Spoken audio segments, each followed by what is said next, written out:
What if the person you believe yourself to be, the adult, the decision maker, the one in control, is nothing more than a carefully constructed illusion? What if, beneath all the responsibilities, titles, and appearances, you've never truly grown up? What if the freedom you chase, the fear you suppress, and the chaos you secretly invite into your life are not signs of a unique spirit, but symptoms of deep psychological immaturity? Stay with me, because by the end of this video, you may begin to see your life through a very different lens, one that's far more uncomfortable, far more revealing, and perhaps even disturbing. You might come to realize that what you've called individuality is often avoidance, and that what you've called freedom might just be fear in disguise. And this isn't just philosophical speculation. This is the work of Carl Jung, one of the most profound and unsettling thinkers of the 20th century, who believed that many of us, perhaps most, remain trapped in a state of arrested development. Jung called it the Puer Aeternus, the eternal child, not a playful spirit or a youthful mindset, but a deep-rooted archetype that quietly governs much of our behavior. He saw it in men and women who couldn't commit, who fled from structure, who idealized potential but never lived it. People who lived in fantasies of what could be, while silently fearing the weight of what is. To Jung, this wasn't just a personal quirk. It was a widespread pathology of modern life. Today, we're going to explore what Jung really meant by the Puer Aeternus Archetype, why he believed it haunts so many lives, and how it subtly destroys our capacity for growth, depth, and genuine transformation. Jung didn't believe people mature automatically with age. He believed most people get older, but not wiser. Their bodies grow, their responsibilities increase, but their psyches remain stuck, adrift in a psychological adolescence that never quite ends. And if you're willing to go deeper, what you learn here may challenge everything you thought you understood about yourself, about who you are, and who you might still need to become. That's exactly what Jung meant. The eternal child isn't just an archetype, it's a paradox. The Puer Aeternus is full of light, promise, and potential, but that light casts long, dark shadows. Jung saw that the very qualities that make the eternal child appear radiant, their creativity, charm, openness to life, are often the same traits that prevent them from confronting reality in all its weight and complexity. They're aware, yes, deeply so, but their awareness is selective. They long for transcendence, yet flee from responsibility. They dream of becoming but fear being. Here's the deeper paradox Jung revealed. The poor sees too much and too little at the same time. They are hyper-aware of life's limitations, of structure, duty, finality, and they recoil from them. But in avoiding these limits, they also avoid the very experiences that give life meaning. Just as Schopenhauer warned that intelligence can erode our ability to find joy in simple things, Jung believed that the eternal child, by resisting maturity, ends up cut off from real fulfillment. Their lives become dominated by restlessness, by a haunting sense that something is missing, but they can't name what. This refusal to grow isn't always dramatic. It can look like a series of postponed decisions, a fear of long-term commitment, a romanticization of freedom that conceals a terror of being bound to anything real. For Jung, the tragedy wasn't just that these individuals suffered, it was that they often didn't even realize why. Like the intelligent person Schopenhauer described, who sees through the illusions that comfort others but finds no solace in truth, the Puer Aeternus lives in a kind of existential limbo, too self-aware for naive contentment, yet too afraid to cross the threshold into true adulthood. And that threshold, Jung insisted, demands sacrifice. The sacrifice of potential for actuality. The surrender of infinite possibilities in exchange for a finite path. The eternal child resists this trade, convinced that settling is a kind of death. But ironically, in never settling, they never truly live. Jung wasn't moralizing, he was diagnosing a psychological wound. One that leads not only to personal dissatisfaction, but to patterns of self-sabotage, dependency, and despair. So the question becomes, how do we confront this inner child? How do we distinguish between youthful energy and pathological avoidance? And most importantly, how do we finally grow up, not in age, but in soul? Second-guessing, escaping into fantasy, chasing ideals while fearing reality. Jung believed these were the silent symptoms of the Puer Aeternus, the soul trapped in a loop of endless becoming, terrified of being. Just like Schopenhauer described the intelligent mind as a restless seeker, haunted by unanswerable questions and tormented by its own awareness, Jung saw the eternal child as someone burdened by potential but paralyzed by the fear of limitation. They are always on the edge of transformation, but never quite able to cross over. At this point, you might be wondering, if the Puer archetype is so pervasive, so seductive, what's the way out? Should we suppress this part of ourselves, force responsibility, abandon our dreams? Jung's answer was more complex.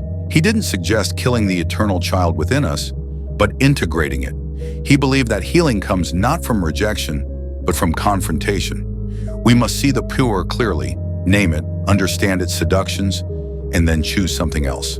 That something else begins with a radical acceptance of life as it is. Like Schopenhauer, Jung believed that true psychological growth requires us to face suffering, limitation, and uncertainty without illusion. The Puer Aeternus resists these truths, always hoping to escape them through novelty, romance, or intellectual detachment. But real maturity begins when we stop running. When we stop waiting for the perfect job, the perfect partner, the perfect moment, and instead commit to what is, however flawed, however finite. This commitment isn't just external, it's internal. Jung emphasized the importance of what he called individuation, the process of becoming whole by confronting and integrating the hidden parts of the psyche. And that includes the Puer, not to destroy it, but to give it its proper place, to let the wonder, creativity, and vision of the eternal child inform our lives, without letting it drive them. Because when the child rules, we stay suspended, brilliant, sensitive, but emotionally underdeveloped. When we integrate the child, we gain access to a deeper strength, the ability to endure, to create meaning, to love with responsibility. And here's the deeper twist. Just as Schopenhauer found tranquility in surrendering the ego, Jung believed that wholeness emerges not from dominance, but from balance. The adult doesn't kill the child, but holds it gently within a larger self. A self that can dream and act, that can wonder and commit, that can suffer and still choose to live with purpose. Because in the end, growing up isn't about losing your spark, it's about learning how to carry it without letting it burn you. So what does this mean for you? How does Jung's vision of the Puer Aeternus relate to your life, not in theory, but in your day-to-day experience? Pause for a moment and reflect. Have you ever felt that your longing for freedom, for meaning, for something more, has led you not to fulfillment, but to fatigue? Have you noticed that the very dreams which once inspired you now feel like cages? That your refusal to be tied down may have left you drifting rather than free? Have you ever wished you could stop overanalyzing your relationships, your decisions, your path, just for a moment, and feel grounded in something solid, something real? If so, you're not alone. Share your thoughts in the comments, because this is more than just a psychological concept. It's a collective experience, a silent struggle. And we're only beginning to uncover Jung's deeper truth about why so many of us feel lost, despite being surrounded by options, possibilities, and advice. Now let's go deeper. To truly understand Jung's view of the eternal child, we must examine what lies at the root of its behavior, the refusal of limitation. The Puer doesn't just want to avoid pain or responsibility, it wants to escape the human condition itself, to transcend time, aging, decay, and consequence. In Jung's language, this archetype is animated by a godlike fantasy, the fantasy of being untouched by the rules of the world. But this fantasy comes at a cost. Just as Schopenhauer's will to live drags us through endless cycles of desire and disappointment, Jung believed that the Puer's refusal to descend into the real world leads to psychological starvation. When we float above life, refusing to engage, we don't suffer less, we suffer differently. We suffer from weightlessness, from isolation, from a quiet despair that no amount of freedom or fantasy can fix. A less self-aware person may move through life more easily, unbothered by existential concerns. But for those haunted by the eternal child, by awareness, by sensitivity, by depth, their insight becomes both a gift and a curse. They see through the world's illusions, but struggle to find something real to hold on to. They crave meaning, but resist the structures that make meaning possible. Commitment, discipline, sacrifice. And here's the paradox. The very thing they avoid, limitation, is what makes meaning real. Without boundaries, there can be no depth. Without roots, there can be no growth. Jung saw this clearly. He knew that until the Puer within us is confronted and integrated, we remain trapped in a dream, a beautiful, seductive dream that eventually becomes a nightmare. So what happens when we wake up? But this avoidance of commitment, this refusal to descend into the ordinary, comes at a cost. It creates a profound disconnection between the person caught in the Puer archetype and the rest of humanity.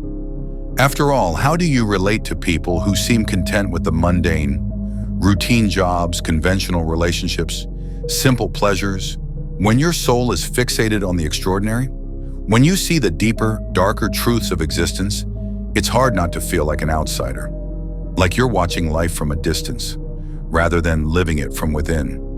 Jung believed that this is one of the most painful consequences of the eternal child. Alienation, not just from others, but from life itself. The Puer becomes an observer, witnessing, analyzing, dreaming, but unable to fully engage. Burdened with insight, yes, but lacking integration. Like Schopenhauer's intelligent mind, which sees too clearly to be comforted by illusions, the Puer carries insights that most people never face. Insights that reveal not just the beauty, but also the absurdity, impermanence, and fragility of human life. And yet, here is the paradox. Jung, like Schopenhauer, believed that the very qualities which isolate us can also lead to transcendence, that the same sensitivity which makes us suffer can also be our path to healing, but only if we redirect it, only if we stop using it to escape the world and begin using it to see it more clearly, more deeply. For Jung, this path often took the form of creative expression and inner contemplation. Through art, myth, dreams, and even active imagination, the eternal child could be guided toward transformation, not by being silenced, but by being listened to in the right way. These experiences offer something more than escape. They offer a window into the deeper layers of the psyche, where our fragmented selves can begin to move toward wholeness. Think about the last time you were moved. Not entertained, but moved by a story, a piece of music, a symbol that felt ancient and intimate at the same time. In that moment, you weren't running from life or hiding behind intellect. You were present, alive, connected to something larger than yourself. These are not distractions, they are clues. Clues that the soul doesn't want more stimulation, but more meaning. Not more options, but more depth. Jung believed that these moments are not mere aesthetic pleasures. They are spiritual events, glimpses of the self, the totality of who we are and who we're meant to become. And for the Puer Aeternus, these glimpses are essential because they remind the eternal child that the descent into life, into responsibility, into limitation is not a death. It is a path, a sacred one. And in those fleeting moments, those rare glimpses through art, stillness, or beauty, we begin to sense a deeper truth. Jung believed that within every Puer lies not only a fear of growing up, but also a longing to return, not to childhood, but to wholeness, to a state where desire doesn't rule us, where we're not endlessly reaching for something just out of reach, but instead present, aware, rooted. This is where Jung's ideas echo Schopenhauer's in a surprising way. Just as Schopenhauer spoke of quieting the will, stepping back from the constant grasping and striving, Jung encouraged what he called a withdrawal of projections, to stop chasing ideals in the outer world and begin facing what lies within. For the Puer, this means pulling energy away from fantasy, from the pursuit of the perfect future, and returning to the present self, the flawed, frightened, and unfinished self, waiting to be seen. This isn't about giving up. It's about letting go. Letting go of the compulsive need to become something extraordinary. Letting go of the endless search for meaning out there, and instead cultivating a different kind of strength, one that comes not from domination or escape, but from integration. Of course, in a world that celebrates ambition, reinvention, and personal branding, this idea can feel almost heretical. We're told to chase our dreams, optimize ourselves, build our empires. But Jung's wisdom whispers something quieter, something deeper, that true fulfillment may not come from adding more, but from simplifying, from reconnecting with what is already within us, patiently waiting beneath all the noise. So let me ask you, have you ever felt exhausted by the pressure to be exceptional? Have you ever wished to stop climbing just for a moment and simply be? What if healing doesn't look like rising higher, but like coming home?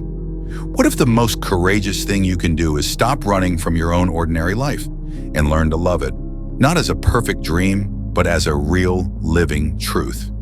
Feel free to share your thoughts in the comments, because this isn't just theory, it's something many of us are living, quietly, behind our successes and aspirations.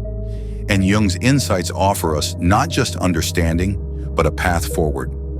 A way to stop floating and start rooting. In the next part, we'll explore how Jung's ideas on the Puer Aeternus have deeply shaped modern psychology, and why confronting this archetype may be the first real step toward adulthood, wholeness, and peace. To truly embrace Jung's insights about the Puer Aeternus, and to begin transforming your relationship with this part of yourself, the first step is awareness. Not intellectual understanding alone, but an honest inward gaze. Jung believed that we cannot change what we have not first made conscious. So long as the eternal child remains unconscious, it runs our lives from behind the scenes, dictating our decisions, sabotaging our relationships, and keeping us in a state of arrested development, all while convincing us we're just waiting for the right moment. But what happens when we start to see the pattern? When we notice how often we escape instead of commit, idealize instead of engage, dream instead of act? This awareness can be uncomfortable because it confronts us with the reality that the life we're avoiding might be the life we most need to live. Yet it's this very discomfort that marks the beginning of transformation. Jung urged us not to repress the Puer, but to relate to it, to understand why it resists limits, why it fears responsibility, and most importantly, to uncover what deeper longing hides beneath its refusal to grow up. Often, the Puer is not merely avoiding adulthood, it's searching for something sacred, something the adult world has forgotten. Wonder, meaning, spiritual vitality. The task is not to crush this longing, but to ground it, to bring it down from the clouds and into the soil of everyday life. This is where practice begins. Jung, like Schopenhauer, knew that awareness alone is not enough. We must cultivate a relationship with ourselves that includes both discipline and compassion. That means taking time for quiet reflection, not to indulge the fantasy, but to face what we've avoided, to sit with discomfort rather than distract from it. Meditation, journaling, time in nature, therapy, these are not escapes. They are tools of integration. They allow us to create space between our identity and our impulses, between the stories we've told ourselves and the truths that are ready to emerge. Over time, this inner stillness reveals something remarkable. The Puer's energy, once chaotic and destabilizing, can become a source of vitality and creativity, but only if we learn to hold it rather than be held by it. In the next part, we'll explore what this integration looks like in the real world, and how embracing the tension between freedom and responsibility can lead to a deeper, more authentic kind of adulthood. But awareness, no matter how deep, must lead somewhere, or it risks becoming just another form of avoidance. Jung, like Schopenhauer, believed in the importance of nourishment, not just physical or intellectual, but spiritual nourishment. The psyche, Jung argued, doesn't thrive on logic alone. It longs for meaning, for beauty, for connection with something greater than the self. And this is where the path of integration begins to diverge from the endless quest for novelty that defines the Puer Aeternus. And finally, Jung, like Schopenhauer, touched on the radical notion of ego renunciation. The ego, always grasping, always defending, always seeking, is both the architect and the prisoner of the Puer's illusions. Jung believed that lasting transformation only comes when we begin to loosen the ego's grip. This doesn't mean annihilating the self, but opening it, surrendering control, listening to the unconscious, allowing life to shape us. The Puer resists this. It wants control on its own terms. But real freedom, Jung teaches, is not the absence of structure. It is the ability to live meaningfully within it. And this begins with one powerful act, the willingness to grow. Of course, renunciation doesn't mean abandoning life or withdrawing from the world entirely. It doesn't mean retreating into some remote corner to escape the chaos we all face. Rather, it's about approaching life with a sense of detachment, not indifference but humility. Instead of clinging to the fleeting pleasures we think we need or resisting the inevitable struggles that come our way, we learn to accept things as they are. In accepting life in its raw, unpolished form, Schopenhauer argued, we find the highest form of wisdom and the key to true freedom. So let me ask you this. How often do you find yourself ensnared by worries about the future, or perhaps haunted by regrets about the past? How much of your energy is consumed by the relentless need to control circumstances beyond your influence? Now take a moment and imagine what it might feel like to let go of that constant struggle, to stop fighting against life and simply allow yourself to be. This is the kind of peace Schopenhauer is pointing us toward. A stillness that doesn't require a perfect world, but only an acceptance of the world as it is. But here's the twist. While Schopenhauer's philosophy is often seen as pessimistic, focused on suffering, on life's inherent struggles, it is in fact incredibly empowering. By confronting these harsh truths, by accepting the inherent challenges of existence, we open the door to a deeper, more authentic happiness. One that is not dependent on fleeting pleasures, material gains, or external validation. This happiness, Schopenhauer suggests, is rooted in understanding, in accepting life in all of its complexity, and in quieting the endless noise of desire.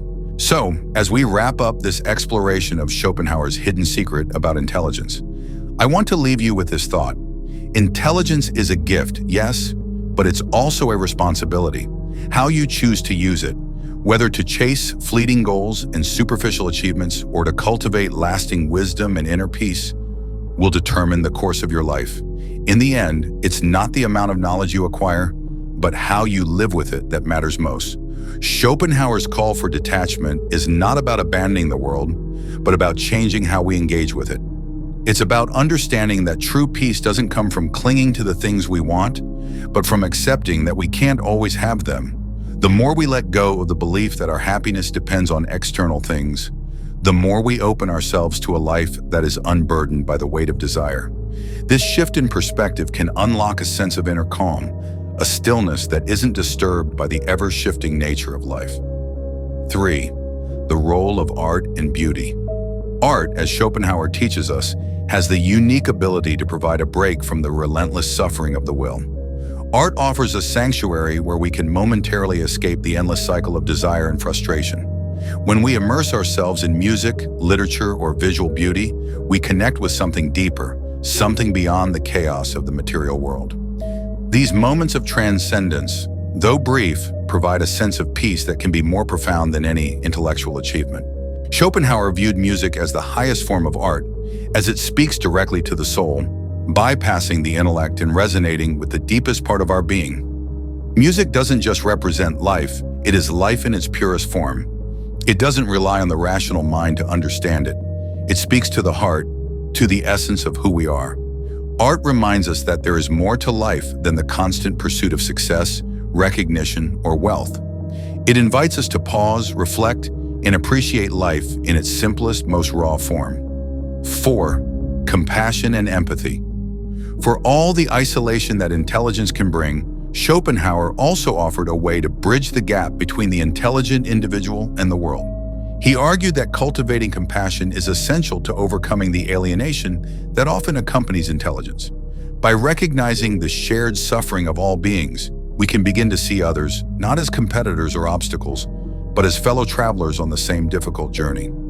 In the end, intelligence can become a tool for deeper connection if we use it to foster empathy rather than division. Rather than seeing ourselves as separate from those who don't share our level of understanding, Schopenhauer encourages us to recognize the universal nature of suffering.